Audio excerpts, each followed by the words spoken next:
Eu queria começar dizendo que eu sou totalmente solidária com a ministra, ao que ela passou quando era criança, e também com todas as crianças brasileiras que, infelizmente, são vítimas de abuso, e também parabenizá-la pela coragem de expor esse caso, porque isso certamente encoraja outras crianças.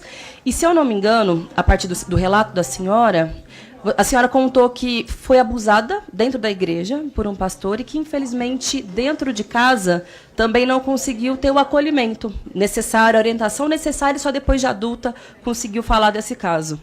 Você sabe que, se tivesse educação sexual nas escolas, essa realidade poderia ser diferente.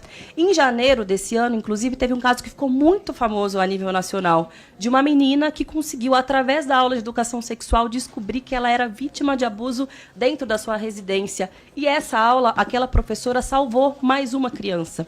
Por isso, me causou muito estranhamento que, quando a senhora disse que seria política do seu ministério, e não foi hoje, foi em outro momento, ensinar os meninos nas escolas a abrirem a porta do carro ou a entregar flor para as meninas como forma de combater o feminicídio no país. E essa, inclusive, foi a única, não digo nem política pública, mas iniciativa apresentada pela senhora.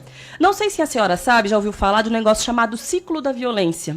E um dos principais elementos que fazem as mulheres que são vítimas de violência doméstica se chocarem com a situação é porque aquele que era o príncipe encantado, aquele que abria a porta do carro, que lhe entregava flores, ele dava chocolate e lhe chamava de linda, de um dia para o outro se transforma num grande monstro.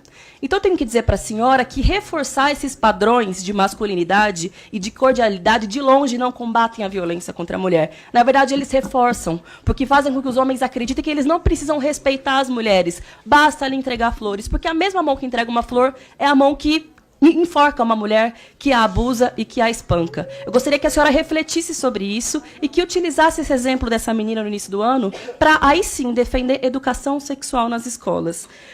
Com relação aos conselhos, na verdade, não me causa nenhum estranhamento que esse governo esteja agindo dessa forma, porque é um governo completamente avesso à democracia. E, na verdade, os conselhos significam o quê? Participação popular, transparência e aprofundamento do nosso modelo democrático brasileiro.